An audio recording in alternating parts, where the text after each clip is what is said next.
토트넘의 팬들 사이에서 에릭 다이어에 대한 분노가 폭발하고 있습니다.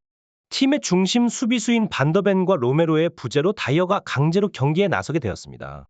영국 현지에서는 다이어가 팀에서 유일하게 신뢰할 수 있는 베테랑 수비수라고 평가되었고, 경기 전 포스테코글루 감독은 다이어의 오랜 경험을 강조했습니다. 그러나 이 경험이 실패와 악몽으로 이어졌습니다. 이날 토트넘은 평소보다 수비 라인을 낮춰 경기에 임했는데, 이는 울버햄튼이 경기 주도권을 장악했기 때문입니다. 하지만 데이비스와 다이어의 수비 커버 능력 부족이 결정적인 약점으로 지적되었습니다. 일부에서는 다이어의 부재로 인해 수비 라인이 자동적으로 내려갔으며, 이로 인해 포스테코글루 감독의 공격적 전략이 제대로 발휘되지 못했다고 비판했습니다. 그 결과 토트넘은 1-2로 패배했고, 다이어는 그가 자신의 실력을 드러냈다는 평가를 받았습니다. 이날 토트넘이 실점한 두 골에 모두 다이어의 실수가 연관되어 있었습니다. 한국 내 언론은 다이어의 이번 경기를 보고 명불허전이라는 표현까지 사용했습니다. 이는 다이어가 한때는 팀의 주력 선수였지만 이제는 예전의 명성만큼의 실력을 보여주지 못하고 있다는 것을 의미합니다. 팬들과 언론의 이러한 반응은 다이어와 토트넘 수비진의 현재 상황을 반영하는 것으로, 팀이 앞으로 나아가기 위해서는 중요한 수비진의 개선이 필요함을 시사합니다. 토트넘 팬들은 다이어의 실수가 반복되는 것에 대해 실망감을 감추지 못했습니다. 그들은 특히 후반 44분에 발생한 사라비아의 동점골 장면에서 다이어의 역할에 대해 비판적인 시각을 나타냈습니다.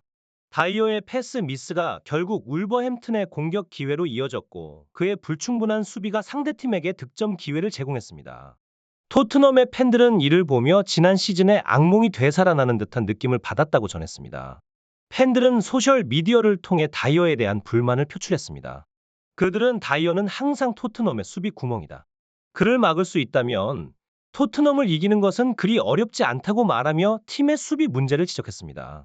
영국 매체들도 이러한 팬들의 반응을 보도하며 다이어가 토트넘 팬들의 분노의 중심에 있다고 언급했습니다.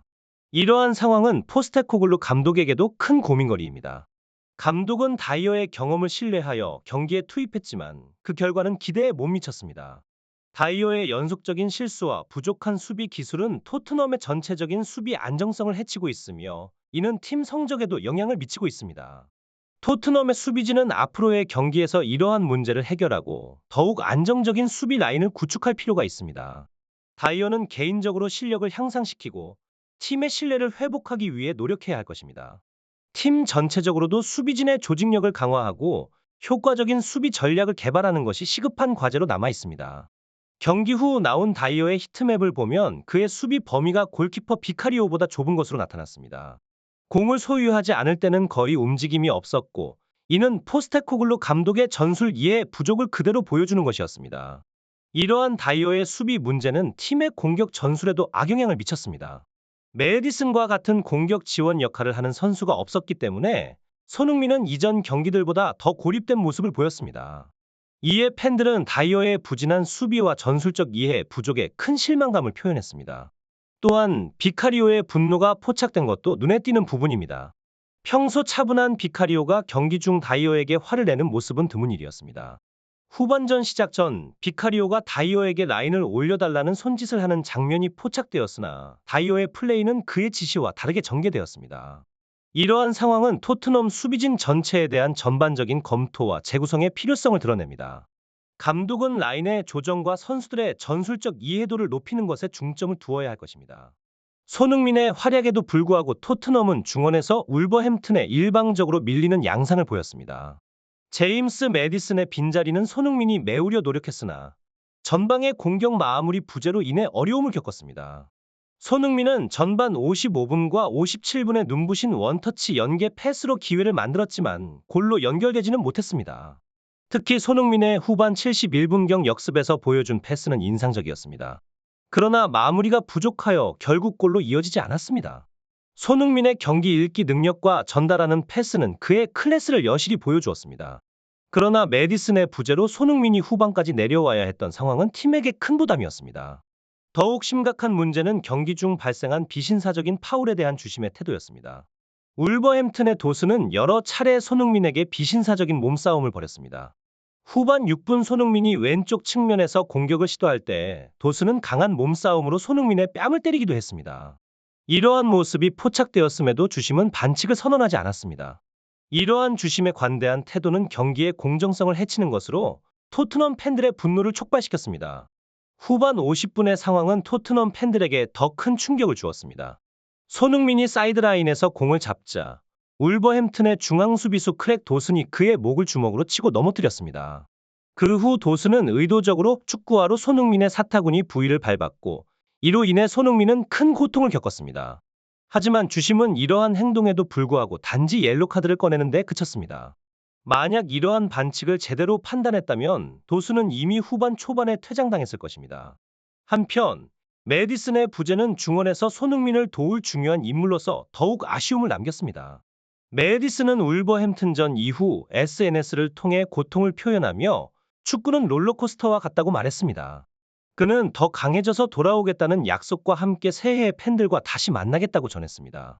토트넘은 A매치 휴식기 이후 26일 에스턴 빌라와의 중요한 경기를 앞두고 있습니다.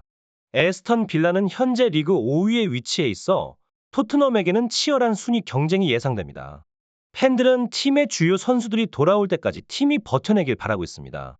특히 이번 경기에서 에릭 다이어의 무기력한 수비에 실망한 많은 팬들은 18세의 애슐리 필립스를 대신 기용할 것을 요구하고 있습니다. 다이어의 수비 라인 관리와 판단력 부족이 명백히 드러난 상황에서 팀의 변화와 새로운 에너지를 기대하는 목소리가 높아지고 있습니다. 손흥민 선수는 단순히 축구 선수로서의 뛰어난 실력뿐만 아니라 그의 인성과 겸손함으로 전 세계적인 인정과 존경을 받고 있습니다. 그는 자신의 성공이 한국전 참전 용사들의 희생과 헌신 덕분이라고 겸손하게 이야기함으로써 많은 사람들에게 깊은 감동을 주었습니다. 이러한 그의 태도는 한국과 영국, 나아가 전 세계의 축구 팬들 사이에서 긍정적인 영향을 미치고 있습니다. 특히 손흥민에 대한 영국 대사 사이먼 스미스의 칭찬은 한국과 영국 간의 역사적인 유대감을 강조하고 양국 국민들 사이의 감정을 돈독히 하는 데 크게 기여했습니다. 손흥민이 한국전 참전 용사들에게 감사의 마음을 표현한 것은 한국인의 따뜻한 마음과 감사의 정을 전 세계에 알리는 계기가 되었습니다. 더불어 한국의 젊은이들이 전 세계의 한국전 참전국 용사들을 위한 의료 지원을 발표한 사례는 한국의 긍정적인 이미지를 강화하는 데 중요한 역할을 했습니다. 이들의 노력은 한국의 국격을 높이는 동시에 전 세계적인 인정을 받는 계기가 되었습니다. 손흥민의 경기 내외적인 활동은 축구계뿐만 아니라 사회 전반에 긍정적인 영향을 미치고 있습니다. 그는 자신의 성공을 개인적인 능력만이 아니라 한국과 전 세계의 지원에 기인한다고 인정함으로써 많은 사람들에게 겸손과 감사의 가치를 일깨우고 있습니다. 그의 이러한 태도는 앞으로도 지속적으로 긍정적인 영향을 미칠 것으로 기대됩니다.